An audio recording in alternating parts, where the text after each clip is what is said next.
지난해 하루 평균 840쌍이 결혼하고 398쌍이 이혼했다. 1년간 30만 쌍이 결혼하고 13만 쌍이 이혼하는 시대. 이혼율 48%. 미국, 스웨덴에 이어 세계 3위의 이혼 국가 대한민국.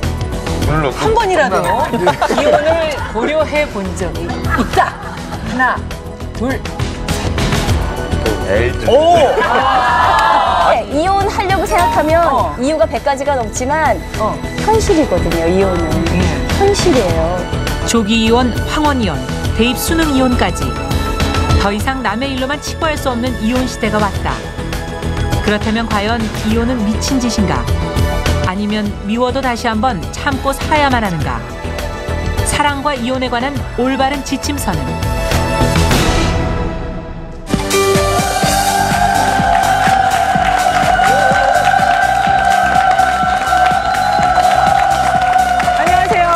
공감의 정용실입니다. 오늘 금요일 공감 스페셜 시간인데요. 앞서 들으신 내용처럼 통계 자료가 지금 하나 충격적인 것이 나와 있습니다. 하루에 398쌍, 1년에 13만 쌍이 지금 이혼을 하고 있다는 통계. 세계 3위라는 그 순위까지도 지금 놀라운 그런 상황입니다. 이번 주 그래서 여성 공감은 급증하는 대한민국의 이혼의 그 현실에 대해서 저희가 한번 짚어보는 한 주를 지금 준비를 했죠. 수요일에 행복한 수다에는 누구나 한 번쯤 이혼을 꿈꾼다. 어느 순간에 도대체 꿈을 꾸시는지 솔직한 이야기, 속내를 좀 저희가 들어봤고요. 목요일 여우수다들에서는 이혼하는 이유, 그리고 이혼 못하는 이유를 아주 속 깊은 대화를 통해서 살펴봤습니다. 자, 오늘이 그 마지막 시간인데요.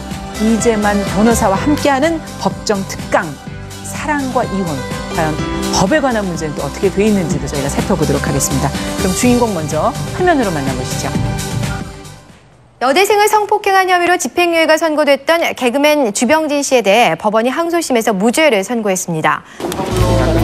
성폭행 혐의로 구속 기소되었다. 대법원에서 무죄 확정을 받은 주병진 씨.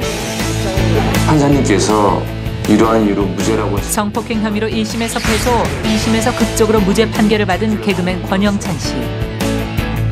두 사건의 뒤엔 한 사람이 있다.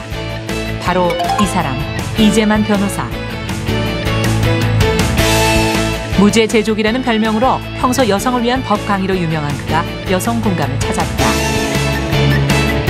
그가 우리에게 나눠줄 솔로몬의 지혜는 어떤 것일까? 기대해본다. 네, 이재만 변호사님 모시겠습니다. 다시 한번 큰 박수로 맞아주십시오. 어서 오십시오. 반갑습니다. 예. 평소에 이렇게 나오시면 너무 반가워서 기뻐서 제가 막 인사를 드려야 되는데 이혼 얘기를 하려니까 웃으면서 얘기를 할 수가 없어요. 실제로 아니, 그래도 변호사님을 뵈니까 참 저분은 법 없이도 사시겠다. 얼굴이 딱 법 없이도 사실 분처럼 생기셨잖아요. 맞아요. 예. 그러시네요. 도대체 법 없이 어떻게 살 수 있는지 오늘 한번 법을 통해서 저희가 좀 배워보도록 하겠습니다. 지금 앞서도 여러 통계 수치를 보면서 정말 이럴까? 저는 그 수치가 좀 믿어지지가 않았거든요. 실제로 현장 안에서는 느끼세요? 그 병원에 가면 그 모두 다 환자가 아닌가 이런 생각 드시죠? 실제적으로 법정에 가면 이혼하기 위해서 결혼한 게 아닌가 이런 생각이 들 정도로 이혼하는 부부들이 상당히 많습니다. 그렇군요. 그리고 부부들이라는 게 이제 무촌간이라고 그러죠. 이제 부부는 실제적으로 부자지간은 일촌간인데 그렇죠. 부부지간은 무촌간인데 그거는 촌수를 셀 수 없을 정도로 가깝다고 해서 무촌인데 헤어지면 아예 촌수가 없다 그래서 무촌이라서 아주 그 무촌이라는 말이 아주 적절한 것 같은데. 맞아요. 근데 님에다가 이렇게 딱 찍으면 남이 되죠. 그렇습니다. 너무 그 노래가 잘 제가 맞습니다. 그런데 이제 실제적으로 그 이혼 소송할 때 접해 보면요, 저 두 분이 진짜 한 이불을 덮고 지낸 그런 사이였던가 할 정도로 상당히 치열하게 싸우세요. 정말 안타까운 그런 현장들도 있지 않을까요? 어떻게 보면? 제가 위장이혼을 한번 본 적이 있는데요. 위장이혼? 어느 분이 이제 이혼을 했습니다. 이혼한 이유는 이제 빚이 많으니까 일단 이혼을 하고 재산을 일단 분리해 놓으려고요. 아니 재산 분리하기 전에 이혼을 하고 나중에 이제 다시 재혼을 하기로 하고 이혼했는데 알고 보니까 사실은 다른 여자가 생겨서 거짓말로 이혼을 한 겁니다. 아니 솔직하게 얘기를 하시지. 솔직하게 얘기하면 안 해주니까. 그런가요? 그럼요. 예. 네. 근데 이제 막상 이혼을 하고 나서 세상에. 이제 딴 사람하고 결혼을 했는데 어머나. 이제 이거 위장 이혼 아니냐. 이제 그럴 경우에는 이제 법적으로 진정한 이혼 의사가 없었기 때문에 혼인 무효를 해서 혼인 무효 소송을 해서 가능합니까? 예, 그건 가능한데요. 이야. 그런데 진정한 이혼 의사가 없었다는 점에 대한 증명을. 증거가 없는 겁니다. 그래서 오늘은 이제 그런 법을 알면 네. 이제 그런 여러 가지들 이혼을 예방할 수도 있고 그러네요. 또 이혼을 하게 되더라도 또 우리 정당한 권리를 찾을 수 있는 그런 법상식을 오늘 이제 배워볼까 합니다. 오늘은 네. 특별히 스튜디오에 이혼과 결혼 문제에 관한 부분에서는 내로를 하는 분들이 또 같이 자리를 해주셨어요. 사랑과 전쟁에서 항상 그걸 몸소 직접 이야. 연기로 보여주시는 이시은 씨 자리해 주셨고 감사합니다. 안녕하세요. 그리고 이 결혼 문제에 관한 한 또 많은 상담과 프로그램을 통해서 그렇죠. 같이 하고 계신 장미화 씨도 자리해 주셨어요. 두 분이 평소에 이렇게 많은 프로그램을 통해서 느끼신 점 오늘 질문하시겠으면 먼저 두 분에게 잠시 기회를 좀 드릴까요? 저야 뭐 많은 경험이 많습니다. 사실 연기에서지만. 근데 예. 거기도 법정이 있어요. 그럼요. 근데 가면 그렇죠. 조정위원회를 가서 이제 그 신부 재판을 씨가 마지막에 4주 후에 뵙겠습니다. 예, 그렇죠. 네. 그 유명한 4주 후에 뵙겠습니다를 하러 가는데 그 조정위원회 앞에서 이제 연기다 보니까 저는 그렇게 떨리거나 하진 않은데 그게 제 실제로 정말 가 있다면 그럴 때는 정말 법적인 상식이 저희가 너무 없잖아요. 네, 그래서 가서 남편이 그렇게 확실하게 이렇게 계획적으로 준비했다거나 이러면 이야. 여자들은 당할 수밖에 없더라고요. 그렇죠? 그래서 그럴 때 제일 궁금해요. 이게 법이 좀 어렵고 법 용어도 좀 어렵잖아요. 어렵죠. 예. 어렵죠. 오늘 좀 쉽게 저희가 접근할 수 있을까요? 예. 걱정하시는데. 그 사랑과 전쟁은 저희 집사람도 아주 좋아하는 감사합니다. 근데 그 프로를 볼 때 예. 집사람이 어떻게 저럴 수가 있냐고 거기에 그래서 보게 되는 거예요. 그 보면 이제 매 맞는 아내도 있고 그렇죠. 또 외도하는 남편도 있고 예. 또 고부간의 갈등도 상당히 심하고 맞아요. 그래서 예전에 이제 참고 살았지만 네. 지금은 참고 살질 않고 어떻게 저럴 수가 있느냐 하고 막 흥분하고 네. 그러다 보면 결국 참고 살질 않습니다. 그래서 지금 현재의 법은 사실은 시대 정신을 반영하고 또 상식의 기초, 그 시대의 상식에 기초하기 때문에 법을 알면 쉽고 도움을 받을 수가 있습니다. 근데 법을 모르면 어렵고 예. 또 도움을 받을 수가 없죠. 그래서 이혼하지 않는 것이 좋지만 네. 어쩔 수 없이 해야 한다면 그런 법을 알아둘 필요가 있죠. 그러니까 관심을 가져라. 법에 대해서 그냥 무지하려고 하지 말고 자꾸 알려고 노력해라 이런 말씀이시군요. 예, 그렇습니다. 그래야 쉬워진다. 그리고 역시 아는 게 힘이다 이런 얘기도 이혼에도 적용이 되는 것 같고요. 예. 한 가지 걱정이 되는 거는 그 사모님께서 사랑과 전쟁을 많이 보신다고 하니까 아니 또 무슨 얘기를 하시려고. 아니 그냥 변호사님이 조금 더 잘하셔야 되겠다 이런 생각이 심리가 안 좋을 때 그 드라마를 보게 되나요? 아무래도 공부를 좀 할 수도 있지요. 그런 생각이 좀 들었고 네. 또 한 가지 스치는 건 아시는 게 많으시니까 혹시나 그런 일이 있어도 저분은 불이익은 안 당하시겠다. 그런 생각도 없잖아 개인적인 게 드네요. 궁금하신 거군요. 네. 변호사들이 물론 그 불이익을 당하지 않는 거는 맞는데요. 네. 자기 자신이 이혼 소송에 휘말리면 본인도 흥분해서 객관적으로 판단하기가 어려울지 몰라서 다른 사람의 동료 변호사의 그 조언을 얻고 그렇게 합니다. 그렇죠. 감정이 일단 가라앉아야 정신을 차리고 뭐를 법상식도 짚어볼 텐데 흥분도 있으니까. 그럼 저희는 그냥 당연히 뭐 항상 조언을 받아야 되겠네요. 네. 편안하게. 오늘 이제 안 들으면 손해, 들으면 도움이 되는 법상식이라는 제목으로 이제 강의를 꾸려가 주실 텐데 어떻게 진행을 해볼까요? 뭐 질문과 대답으로 해볼까요? 어떻게 해볼까요? 뭐 어느 걸로 해도 좋습니다. 오늘은 일단 그 전체적으로 네. 언제 이제 이혼하는 게 좋고 또 그럼 이혼이 결정된다면 어떻게 이혼해야 되는지 그 점에 대해서 한번 판단해 법의 보겠습니다. 기준에서. 자, 그러면 여러분들의 뜨거운 박수로 이재만 변호사의 강의 문을 열겠습니다.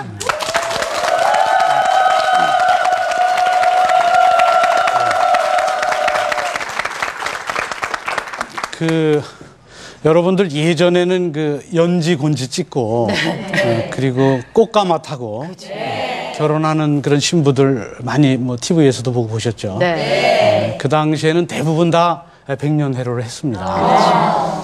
그런데 그 당시에 이제 있었던 유명한 말들이 눈 감고 3년, 그렇죠. 귀머거리 3년, 그다음에 이제 말하지 않고 3년, 그 말 뜻 다 아시죠? 그런데 요즘에는 실제적으로 세태가 많이 변해서 그런 식으로 인내하고 참고 살질 않고 서로에 대한 배려가 없기 때문에 이혼을 어쩔 수 없이 그렇게 하게 되는 그런 경우가 있습니다. 실제적으로 하루에 380쌍 이혼하고 4분에 1쌍씩 이혼합니다. 그러니까 지금 이혼이 상당히 많아졌죠. 얼마 전에 제가 저런 걸 봤습니다. 드라마를 하나 봤는데 불륜을 한 그 사람이 훨씬 더 당당합니다. 그래갖고 껍데기만 데리고 사느니 그렇게 사랑하면 나한테 보내라. 그렇게 당당하니까 이혼이 아무래도 자꾸 이혼율이 증가하고 있죠. 그렇게 어쩔 수 없이 이혼할 수밖에 없다면 그런 말 있죠. 머물 수 없다면 떠나라. 그럼 언제 떠나느냐. 광고 문구네. 결국 그렇습니다. 그러면 어쩔 수 없이 떠날 때 언제 떠날 것이냐. 그게 법에는 이제 떠나는 이유, 이혼 사유에 대해서 법에 규정이 되어 있습니다. 그런데 법에 규정된 거를 오늘 설명하기 전에 도대체 언제쯤 떠나는지 한번 화면을 한번 보시죠. 차라리 끝내자. 이혼하자. 해주면 될 거 아니야, 이혼! 벌써 집에서 뒹군 지 6개월이야, 6개월. 영석이 학원비도 밀렸고 이제 곧 집주인이 전세금도 올려달라고 할 텐데. 아니, 내가 돈을 안 벌겠다는 게 아니고. 아니, 안 해. 그러니까 얼른 가서 돈 벌어와. 얼른! 우리 회사 사람들은 아직도 자기가 벤처기업가인 줄 알아. 난 자존심 상해서 망했다고 솔직히 말도 못해. 지금 하는 사업에서 성공하면 되잖아.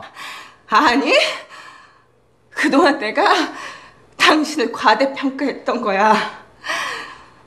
내가 당신하고 결혼한 거 그게 벤처 사업이었지. 투기였다고. 그래서 내가 이렇게 망했고.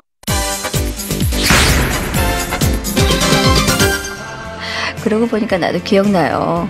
한강이 바로 내려다 보이는 게 야경이 참 멋있었어요, 거기. 한강이라니? 남산에서 어떻게 한강이? 아, 맞다. 그랬었죠? 녹음이 참 푸르렀었어요. 겨울이었는데? 그런 거 다 기억하고 사는 사람이 얼마나 돼요? 난 사랑을 한다면 그 정도는 다 기억을 해야 된다고 생각해. 난 당신에 대해서 다 기억을 하는데 당신 가끔 너무한다는 생각 안 해? 당신 이럴 때마다 내가 얼마나 부담스러운지 알아요? 부담스러워? 내 사랑이 부담스러워 당신한테는? 아니 이 양말들은 왜 다림질을 안 해놓은 거냐? 어머니, 누가 양말까지 다려요. 양말은 그냥... 네가 지금 시애미한테 대드는 거냐? 너는 시애미 말이 말같이 안 들리냐? 어머님 혼자 택시 타고 가면 될 것을 왜 이렇게 귀찮게 굽느냐고 하면서 나한테 대들지 뭐냐? 아니 어떻게 이럴 수가 있니? 어머니, 정말 너무하세요. 제가 놀면서 어머니 안 모신 거 아니잖아요. 한 게임 더? 뭐라고요? 아이 왜 그래? 알면서. 아이 여보. 아이 여보. 문 열어. 싫어요. 왜? 여보, 제발 나 좀 살려줘요. 누가 당신 죽인대? 오늘 밤만 벌써 몇 번째인 줄 알아요? 당신은 사람이 아니라 짐승이라고요. 어머 미쳤나? 자기 와이프 보면 어쩌라고 그래 진짜. 이쪽으로 와봐. 어떡하? 뭐하는 거야 지금? 미치겠어. 정말 짐승. 자기 어쩌라고 그래? 당신 왜 들켜? 나도 바보가 아니거든. 증거 모을 만큼 모았고 재판까지 가봐야 당신한테 이럴 거 없어. 내가 원하는 만큼 위자료 내놓고 조용히 끝내. 아유, 신나네요. 그러니까. 저 어떡하면 좋아 그래. 어떻게 되는 겁니까? 저 화면 보셨다시피 저 IMF 이후에는 그 이혼 사유가 전통적인 그 불륜 이런 것보다 고부간 갈등도 문제가 되지만 경제적인 문제가 상당히 중요한 이혼 사유가 되고 있습니다. 근데 살다 보면 그 세 가지의 중요한 선택이 있다고 합니다. 그게 하나는 이제 살 때 이제 가치관의 선택입니다. 이렇게 살면서 또 하나는 배우자의 선택입니다. 그리고 배우자를 선택해서 가정을 이루면 이 가정을 영위하기 위한 직업의 선택이 이제 세 번째 선택입니다. 그런데 살 때 배우자의 선택과 직업의 선택 중에서 둘 중에 하나만 성공을 해도 소송을 했다고 그러고 만약에 둘을 다 성공하면 대성을 했다고 그러는데 우리 사는 사람 중에서 두 가지 다 성공한 사람은 거의 없다고 합니다. 그러니까 둘 중에 하나는 성공해야 할 텐데 적어도 배우자의 선택에서 실패해서 할 수 없이 이혼을 해야 된다면 그러면 그 시기 선택이 이제 네 번째 선택이 됩니다. 그럼 언제 이혼할 것이냐? 그 이혼 사유가 법에는 정해져 있습니다. 법에 하나가 혼인 중 부정한 행위를 하면 이혼 사유가 됩니다. 그러면 뭐 이거는 너무나 당연한 거라. 근데 문제는 혼인 중 부정한 사유라 혼인 전에 있는 부정한 사유는 이혼 사유가 안 됩니다. 대학 시절에 누구하고 사귀었는데 뭐 이런 거 갖고 이혼하겠다 그러는 건 이혼이 안 됩니다. 근데 혼인 중이니까 여러분 약혼 단계에 있을 때 이제 옛날 사귀던 사람하고 헤어지려고 또 계속 만나고 그런 건 이혼 사유 되겠습니까? 안 돼요. 네? 안 돼요? 네. 그 아주 법학적 상식이 많습니다. 그건 혼인 중이 아니니까 뭐 약혼 단계 이런 부정한 행위가 있어도 그건 이혼 사유는 안 됩니다. 혼인 중 그 부정한 사유 중에서 이제 이른바 유부녀나 유부남 사이에 이제 간통이 이제 문제되죠. 근데 이제 간통의 경우에는 그 형사고소에서 이제 이혼도 이혼이지만 처벌하려고 난 못 참겠다 이러면서 형사 처벌하게 하는데 그거는 안 날로부터 6개월이 돼야 6개월 전에 해야 됩니다. 그러니까 어느 분이 찾아왔습니다.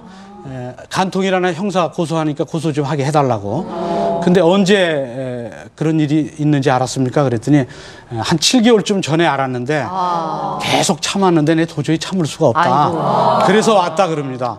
근데 그건 이미 6개월이 지났기 때문에 고소시효가 지났죠. 그리고 또 어떤 분은 찾아와서 내가 며칠 전에 알았다 간통 있는 거. 근데 그 간통 사실은 있는 거는 한 2년 전에 있었는데 최근에 한 겁니다. 그럼 어떻게 해? 근데 그것도 있은 날로부터 2년이 넘어가면 또 안 됩니다. 그러니까 간통이 있을 때는 그 시효가 다 있으니까 그 시효를 지나면 처벌 고소를 할 수가 없습니다. 그래서 그 이혼 사유 중에 하나는 그 부정한 혼인 중 부정한 행위가 하나 있고요. 두 번째는 이제 아기의 유기. 부부는 동거 부양 협조 의무가 있습니다. 같은 집에서 살아야 되는데 그 아내나 남편이 배우자를 두고 나가버리는 겁니다. 말없이. 그러면은 그 이혼 사유가 됩니다. 근데 어떤 분은 찾아와서 내 남편이 나간 지 6개월이 됐다. 그 자동 이혼이 되는 거 아니냐 이렇게 얘기하는데 그 자동 이혼 안 됩니다. 그래요? 6년이 돼도 소송을 하든지 협의 이혼을 해야 이혼이 됩니다. 이제 그 다음에 이제 있는 것이 배우자나 직계 존속으로부터 부당한 대우를 받는 경우. 제일 많은 게 아까 본 것처럼 혼수 문제 얘기하죠. 내 자식이 이게 어떻게 공부를 하고 이렇게 좋은 직장을 다니는데 혼수가 이게 뭐냐 이렇게 얘기하는데 그런 정도로 얘기하는 건 이혼 사유는 안 되는데 그렇게 얘기한 것이 결혼 생활을 계속 유지하는데 도저히 할 수 없을 만큼 고통스럽다고 판단되는 그런 정도로 고통을 주면 이혼 사유가 됩니다. 아니 근데 그러니까, 선생님 그거를 뭐 어떻게 법정에 시어머님 세워서 그렇게 했냐고 하면 안 했다 그러면 끝이니까 그럼 평소에 말씀하실 때 어떻게 녹취를 좀 할까요? 이제 아니 뭐 증거가 좀 예. 있어야 될 것 같아서요. 증거는 이제 그 일로 인해서 네. 막 바로 네. 친구한테 가서 하소연한다거나 뭐 증인들 주변에 그리고 그렇게. 너무 아파서 정신과 치료를 받으러 다녔다거나 병원은 확실한. 네, 그런 증거들. 아. 그래서 황혼 이혼을 하는 사람들은 증거를 네. 아무 얘기도 안 하고 평소에 한 대 때리면 아무런 조금 아픈데도 가서 병원에서 진단서 다 튀어놓으면 그게 다 증거됩니다. 그리고 폭력의 경우에는 바로 이혼 사유가 되니까 아까 저 VTR 네. 보니까 폭력이 나오던데 예. 그 한 번 맞아서 진단서 띄면 한 1, 2주 나오니까 그 이혼 사유가 됩니다. 그래요? 진단서들. 그러니까 증거가 있어야 물론 이혼할 수가 있죠. 2주여도 된다는 거죠. 그렇죠. 4주 만들려고 한 대 더 때려 이럴 필요는 없다는 거죠. 이게 한번 맞으면 된다. 맞아. 이혼 사유 중에 그래, 가장 그렇게 돼야지. 강력하군요. 그리고 이제 악용하지 마십시오. 사람을 어떻게 보시는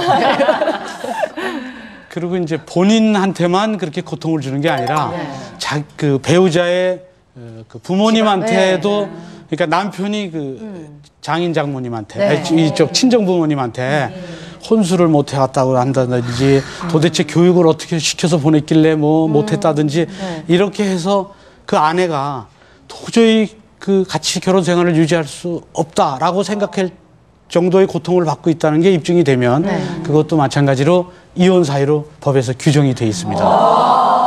그리고 이제 5번째 있는 게 이제 3년간 생사불명인데 요거는 이제 밖으로 나간 가출이 아니고 생사불명인 경우입니다. 알 수가 없다는 건가요? 예, 그러니까 가령 비행기를 타고 갔는데 추락을 해서 도대체 돌아올 가망성이 없다. 사망자 명단에도 없고 하여튼 뭐 실종이 됐는데 살았는지 죽었는지 모르는 게 3년이 됐을 때. 예, 3년이 됐으면 그럴 경우에는 아내가 무작정 기다리다 보면 결국은 재혼도 못하고 어려워지니까 살아올 가능성은 전혀 없지 않습니까?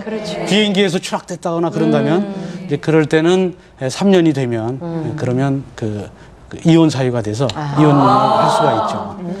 그다음에 끝으로 이제 법에 규정된 이혼 사유는 기타 혼인을 계속하기 어려운 그런 사유가 있을 때 이런 사유는 상당히 많습니다. 여러분 그 이단 종교에 너무 침취해서 재산 다 갖다 주고 집안일 돌보지 않고 아이 교육도 돌보지 않고 그런 경우는 이혼 사유가 됩니다. 그리고 과소비가 너무 심해서 가정을 돌보지 않는 경우. 그러니까 명품만 보면 저게 눈에 아른거려서 못 사면 안 된다. 그래서 카드 막 친구 거 빌려다가 쓰고 그 가정이 엉망이 되는 경우. 이제 그런 경우도 이혼 사유가 됩니다.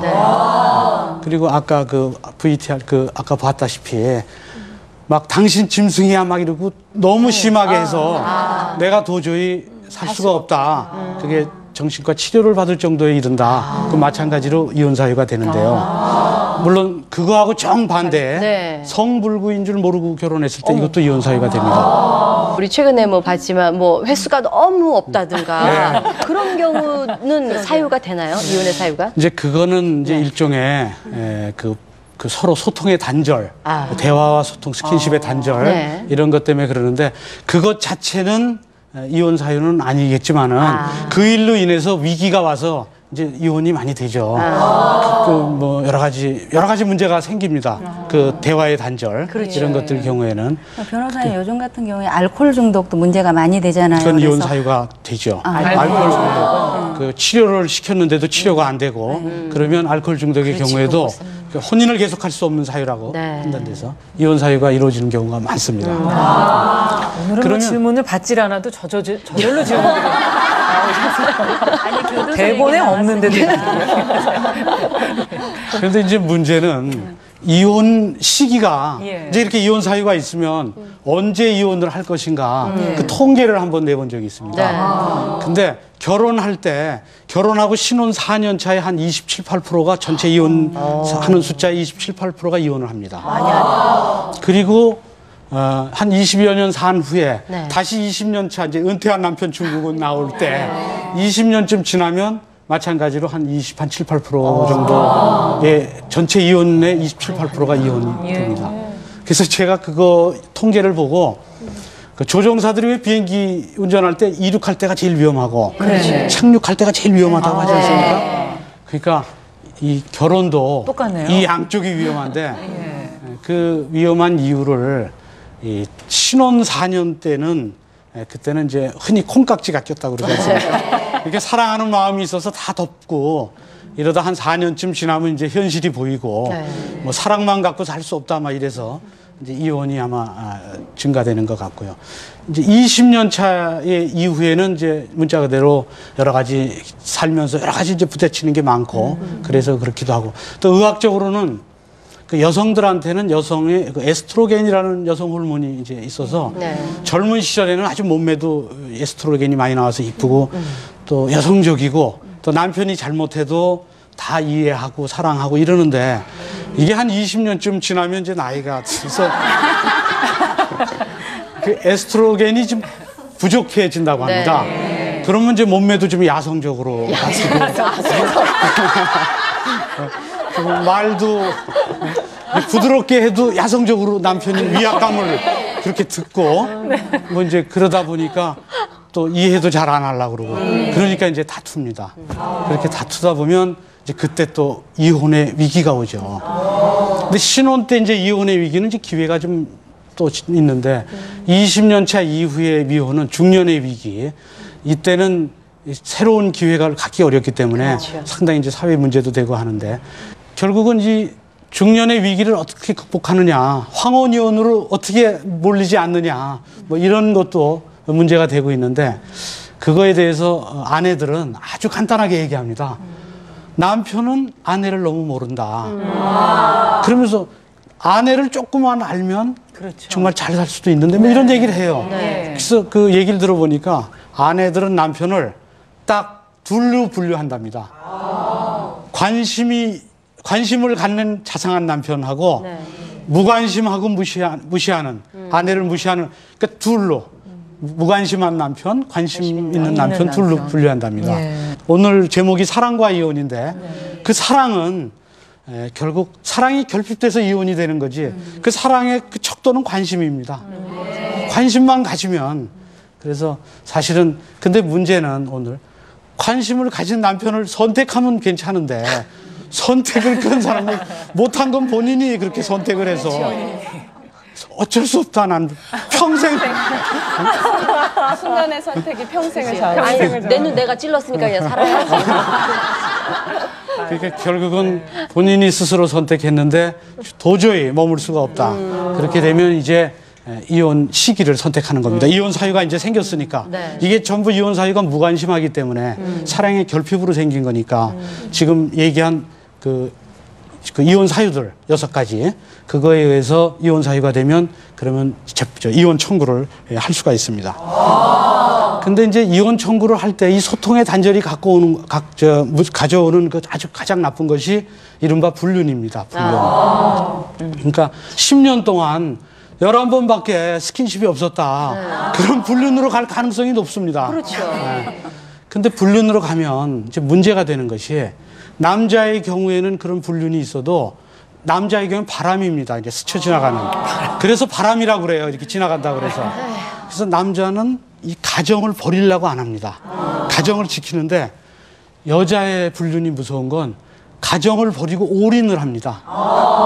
그래서 이제 여자의 경우에는 내가 이렇게 불륜의 길로 나가면 내 남편이 날 받아주지 않을 것이다. 또 내 시댁이 날 받아주지 않을 것이다. 아마 그런 생각을 해서 그런지 아니면 그 여자의 성격상 누구를 좋아했다가 싫어지면 어떤 다른 사람한테 올인을 하는지 그거는 모르겠는데 어쨌든 여자의 경우에 불륜은 올인하는 경향 때문에 그 불륜이 있으면 바로 그 이혼으로 연결될 가능성이 큽니다. 그래서 여자의 불륜이 상당히 무섭습니다. 이 가정이 파괴됩니다. 그래서 여자분들은 가정을 꼭 진짜 잘 지켜서 그러길 바랍니다. 그런데 문제는 이제 여자분들이 남편의 불륜 증거 확보하겠다고 이제 막 하는 수가 있습니다. 근데 증거 확보를 하는 것이 상당히 어렵습니다.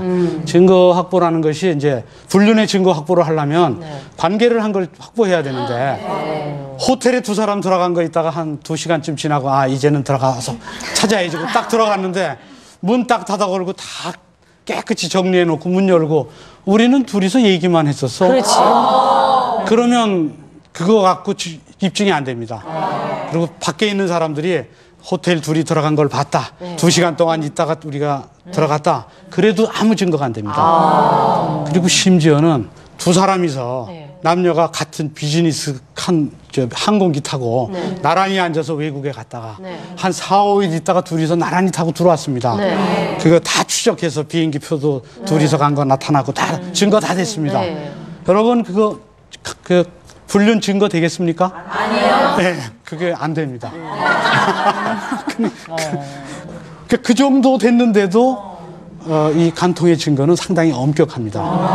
그냥 호텔에 딱 들어가면 뭐 휴지 같은 거 잘 찾아서 챙기면 모를까. 그거 다 이 화장병기에다 넣고 그러면 그 호텔에 얘기해서 시트라도 걷어다가 이렇게 하든지 하여튼 그렇지 않고서는 그 간통의 증거를 확보하기 어려운데 지금 제일 중요한 문제는 남편이 바람을 피고 이래서 가슴이 터지는데 그거 증거 확보를 하고 그 집에 가갖고 막 쳐들어갔다고 거꾸로 거기서 이 형사고소하면 더 억울하지 않습니까? 그러니까 여러분 증거 확보할 때 아주 조심해야 됩니다.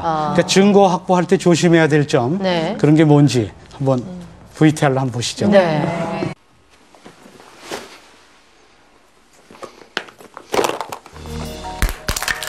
당신 뭐 하는 거예요, 지금?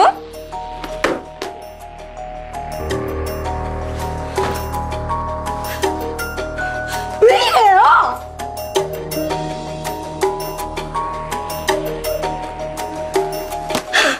당신 미쳤어요? 정말 왜 이러냐고요?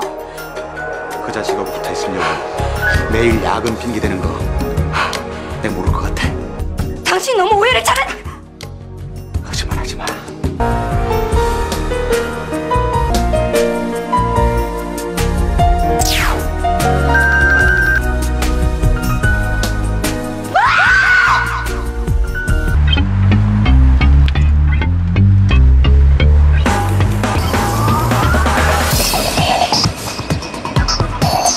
박서방이 이 시간에 여기는 왜 온다니? 나도 잘 모르겠어. 나 배고파 죽겠어. 아유, 이미 준비해뒀네요. 누구야? 팀장님, 이 인간 어디 갔어? 장모님. 장모님? 네가 사람이야? 우리가 너한테 해준 게 얼마지? 인생을 잃었어? 그렇게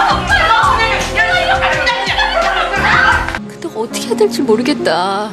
잡아 넣으려면 그 현장을 덮쳐야 된다는데. 예. 그거 한번 써보는 게 어떨까? 핸드폰으로 위치 추적하는 거. 위치 추적?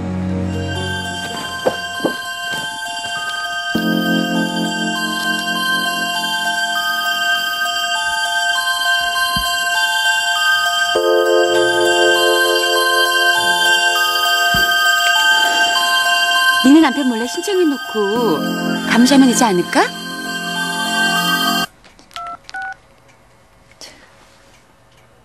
강화? 강화?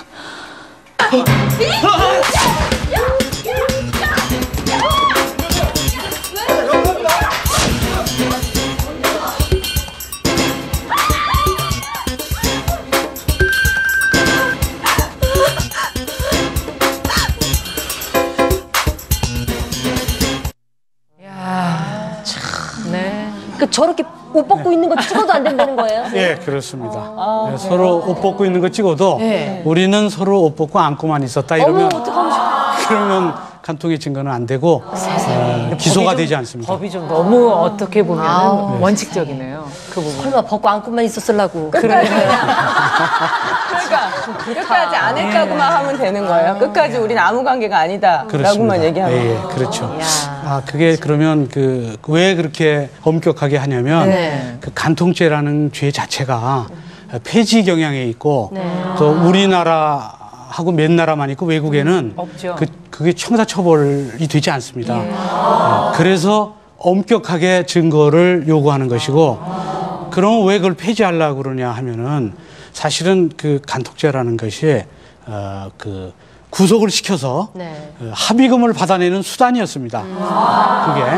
근데 지금은 민법에 이제 곧 설명하겠습니다만 재산분할 청구권이라는 그 제도가 규정이 돼 있기 때문에 다른 그 법 규정으로 얼마든지 재산을 분할받을 수 있어서 간통죄가 했던 역할이 지금은 민법 규정으로 이미 올라와 있습니다. 그리고 또 하나는 결국 처벌을 하려면 형사처벌은 법익 침해가 있어야 되는데, 법익 침해라는 건 가령 어떤 사람이 갖고 있는 장난감을 내가 훔쳤다. 그럼 그 사람의 소유권을 침해한 건데, 이런 법익 침해가 있어야 형사처벌이 가능한데, 이 간통의 경우에는 그분이 자의로 자기결정권, 성적 자기결정권에 의해서 한 거니까, 그럼 누구의 법익이 침해됐느냐? 그럼 아내가 불륜을 했으면 남편의 법익이 침해됐다면 그럼 아내가 남편의 소유냐? 그런 문제가 있기 때문에 사실은 법익 침해를 뭘로 볼 것이냐도 문제가 되고, 그런 것 때문에 엄격하게, 그래서 가급적 처벌을 잘 안 하는 그런 경향 때문에 증거가 아주 엄격합니다. 여러분들 지금 보셨죠? VTR 보셨다시피 거기에 보면 남편이 불륜을 해서도 상당히 화가 나고 억울한데 거기 가서 막 폭행을 하고 그러면 거꾸로 처벌을 받습니다. 그래서 가서 때리면 폭행죄고, 때려서 조금 다치면 진단서 있으면 상해죄고, 또 두 사람이 친구 데리고 이제 아주 싸나운 친구 데리고 가서 이제 이렇게 또 막 폭행을 하면 그러면 폭력행위든 처벌에 관한 법률이라고 더 엄중한 죄로 처벌받습니다. 그리고 문 두드렸는데 문 안 열어줬는데 강제로 문 따고 들어가서 그러면 주거 침입죄로 또 처벌받을 수도 있고. 저희 사랑과 전쟁에 보면요, 가장 꼭 나오는 장면이 머리채 장면. 그 친구들이랑 같이 가거나 아니면 뭐 동생, 친정 엄마가 가거나 하잖아요. 그것도 그럼 주거 침입죄로 그렇습니다. 되는 거예요. 주거 침입죄, 또 폭행죄, 또 거기다 2인 이상이 있으니까 폭력행위 등 처벌에 관한 법률을. 오히려 저희가 더 많이 죄를 당할 수 있네요. 모르고 가면 안 돼요. 드라마 들어가면 안 돼요, 그래서. 그러니까 이제 드라마도 잘 만들어줘야죠. 글쎄, 도움이 되게 만드셔야 되겠네요. 그러니까. 머리카락 뜯으면 안 되겠고. 아니, 그 장면이 나와야겠다. 갔는데 오히려 저희가 고소를 당하는 그런 장면을 또 알려줘야죠, 자꾸. 근데 변호사님, 그러면 예를 들어서 살림을 차려놓은 경우 있잖아요. 거기에 예를 들어서 본인의 남편의 물건이라든지 아니면 그런 사용한 흔적 이런 게 같이 살았다는 그게 밝혀지면 어떻게 되는 거예요? 이제 그 정도 살림을 차릴 정도 되면 그러면 뭐 거의 간통한 걸로 인정이 되겠죠. 그건 이중살림이니까 이중살림이니까 그런 경우에는 보통 자백을 합니다. 그 정도는 같이 살았으니까 부인하지 않는데, 그래서 증거를 어떻게 잡냐면 집에 전화기에다가 도청 장치를 해놓습니다. 그럼 남편이 그건 죄가 아닌가요? 그거 죄가 됩니다. 도청 장치를 해놓고 남편이 모르고 전화합니다.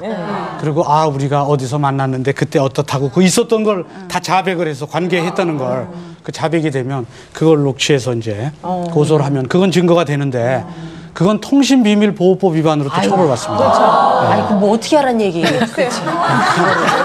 답답하네. 그러니까 이 불륜에 대한 증거를 확보할 때는 적법 절차에 의해서 해야 되기 때문에 사실은 간통죄의 증거 확보하기도 어렵고, 그래서 간통죄로 고소해서 처벌받게 하는 게 상당히 쉬운 일은 아닌데, 그런데 이제 호텔에 들어가 있는 거를 1분이라도 10분이라도 들어가 있는 거를 보기만 하면 형사처벌은 못 시키더라도 이혼 사유는 됩니다.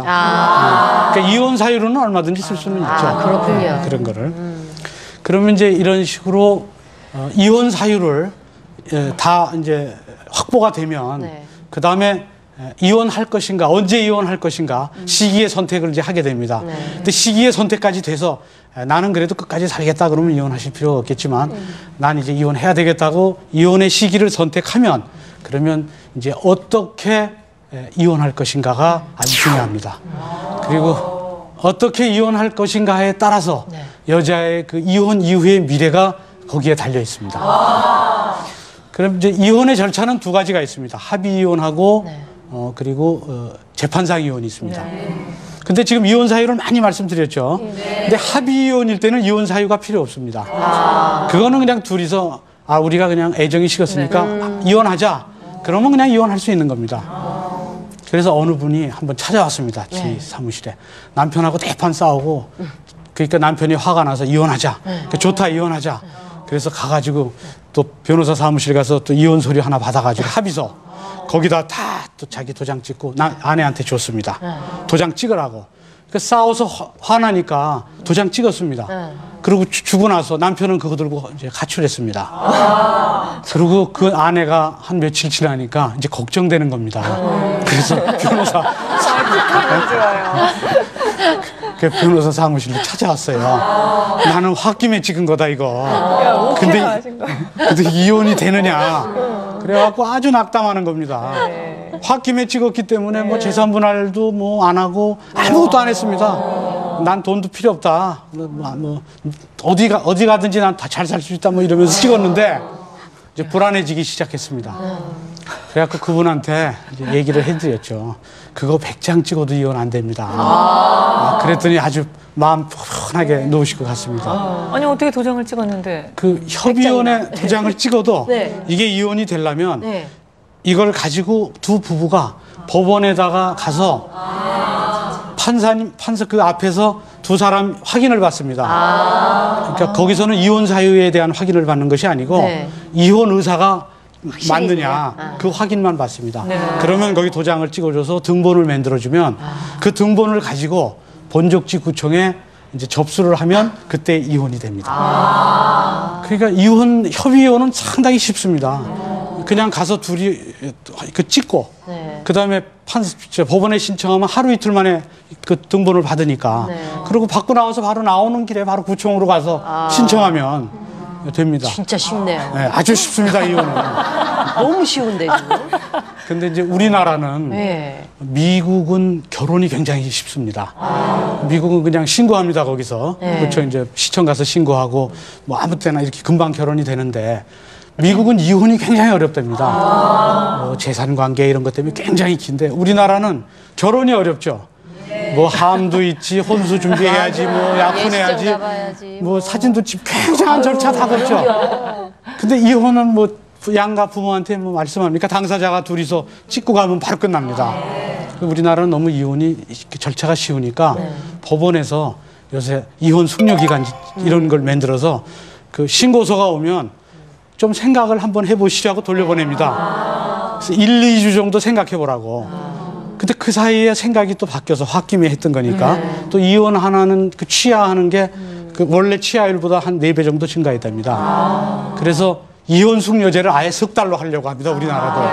그러니까 이제 앞으로는 우리나라도 협의 이혼이 지금처럼 딱 찍고 가서 해서 바로 저 며칠 만에 할 수는 없고 이제 법이 통과되면 한 몇 달 걸릴 수는 있을 겁니다. 근데 선생님, 저는 말씀을 듣고 보니까 조금 걱정이 되는 게 뭐냐면 예를 들어 남편에게 꼭 내가 이혼을 할 수밖에 없는 이유 있잖아요. 예를 들어 구타를 한다든가 뭐 여러 가지가 있어서 남자가 안 해주겠다는 걸 억지로 꼬셔갖고 이제 이혼을 하겠단 말이에요. 근데 이 남자가 도장을 찍어놓고 거기 법정에 안 나타나거나 이렇게 돼버리면 저는 너무 애타는 거 아니에요. 여자 입장에서는 또. 그거는 재판상 이혼을 하면 됩니다. 그거는 이건 협의 이혼일 때는 이제 이혼 사유가 없이도 할 수 있는데 그렇게 막 폭행을 해서 이런 이혼 사유가 있어서 그래서 이제 이혼을 할 때 그럴 때는 재판상 이혼을 하면 상대가 법정에 안 나타나도 이혼을 진행할 수가 있습니다. 그러니까 앞서 얘기해 주신 문제가 됐던 사례들 6가지라고 얘기해 주신 그것은 재판을 통해서 이혼을 할 수 있는 사유고 그리고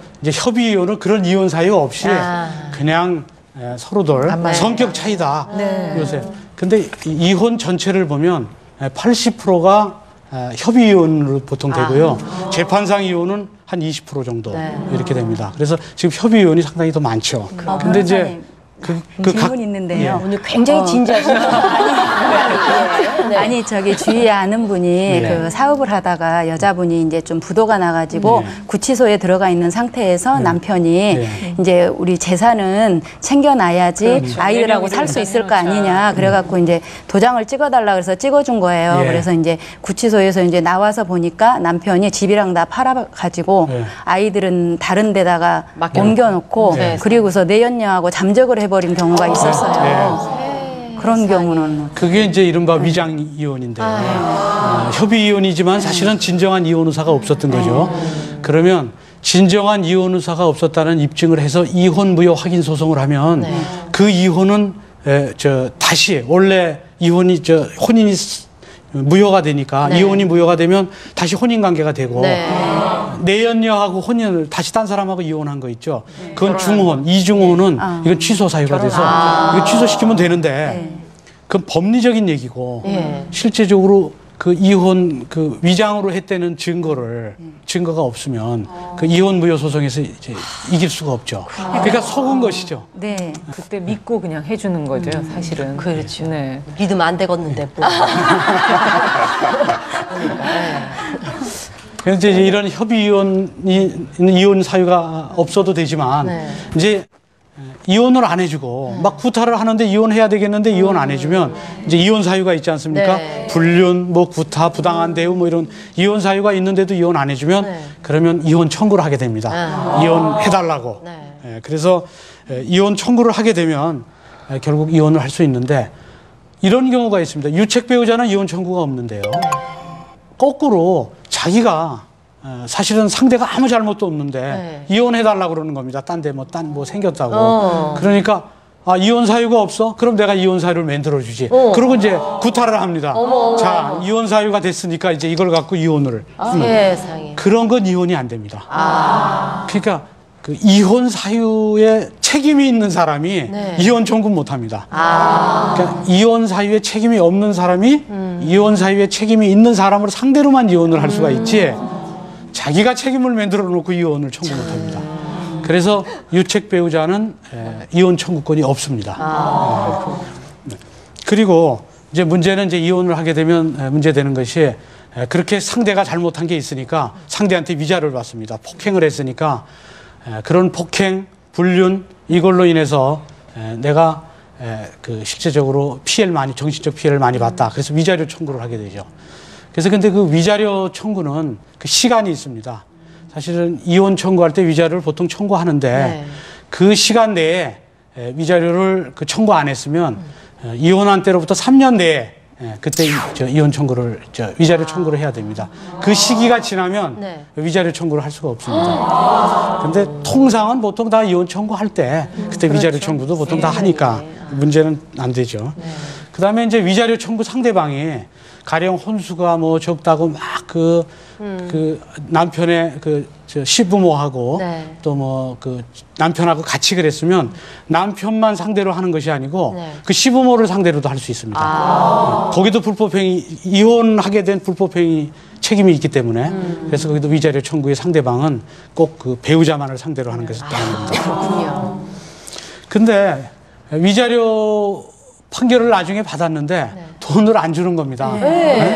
그 이행 안 하면 이행명령 신청이라는 걸 해서 그러면은 이제 받을 수가 있고 이행명령 신청을 했는데도 안 주면 계속 과태료가 부과됩니다.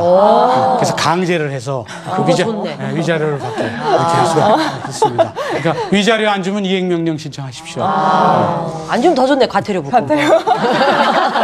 좀 더 주네. 얼마나 붙나요? 그 과태료는 이제 상대방이 받는 일종의 그 처벌 같은 겁니다.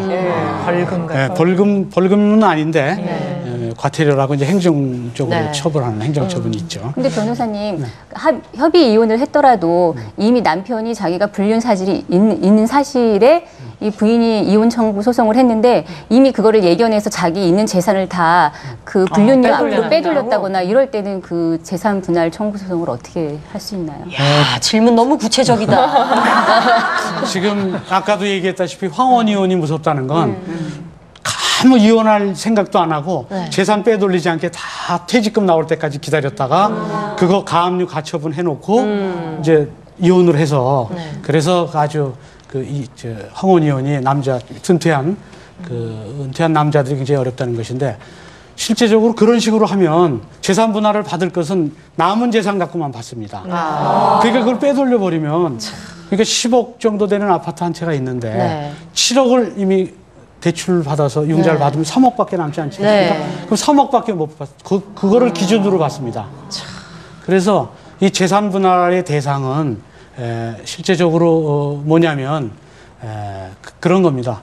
자기가 혼인 중에 형성된 재산을 남편이 벌었다고 할지라도 그 아내는 남편이 돈 벌 수 있도록 집안에서 가사일만 했어도 가사일을 했기 때문에 그 밖에서 월급 타고 돈 번 거니까 그렇죠. 30% 정도를 인정해 줍니다. 그러니까 10억이면 한 3억 정도는 가사일만 해도 인정해 주고 맞벌이를 했으면 조금 더 인정해 주고 근데 그 재산 분할 대상이 그것이 지금 말씀하신 것처럼 만약에 빼돌렸다면 은닉을 했다면 그러면 나머지만 갖고 하니까 그 대상에서 좀 불리하게 되겠죠. 그 변호사님 10억 중에 이제 30% 받을 수 있으니까 3억은 받을 수 있고 내가 돈을 벌었으면 더 받을 수 있고 그렇죠. 여자가 더 많이 벌었다 그럼 더 많이 받을 수 있는 건가요? 그렇죠. 10억 중에? 기여도가 실제적으로 여자가 나가서 돈 벌고 남자는 집에서 일했다.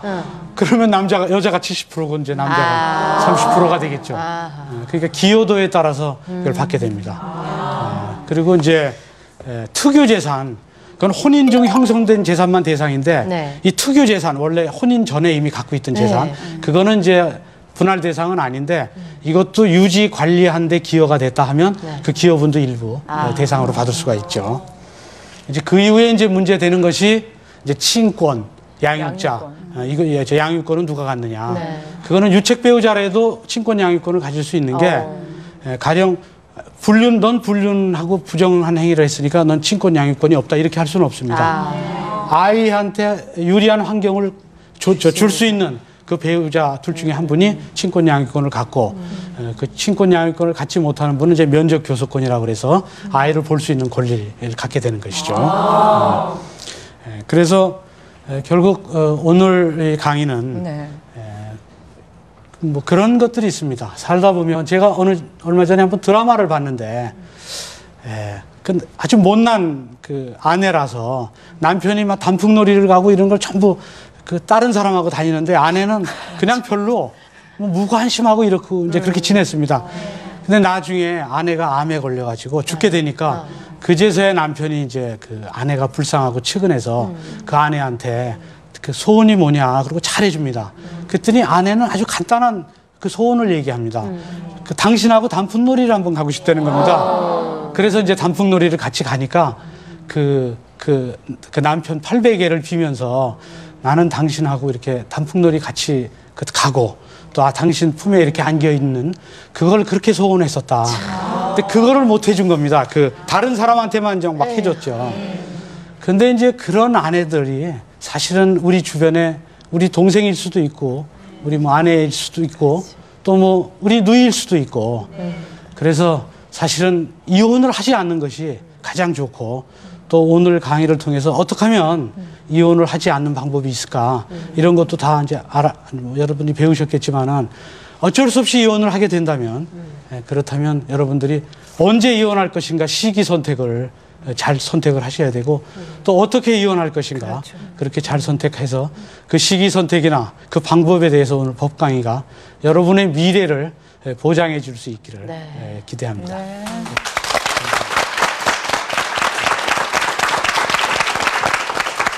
지금 앞서도 계속 여러 번 강조해 주시는 게 이혼이라는 것을 인생에서 경험하지 않는다면 가장 좋겠지만 만약에 선택하게 된다면 이것은 알아야 한다라고 이제 오늘 강의의 서두부터 마지막까지 2번, 3번 강조를 해주셨습니다. 정말 어쨌든 인생에서 저희가 법이라는 것을 모르고 살 수는 없는 것 같아요.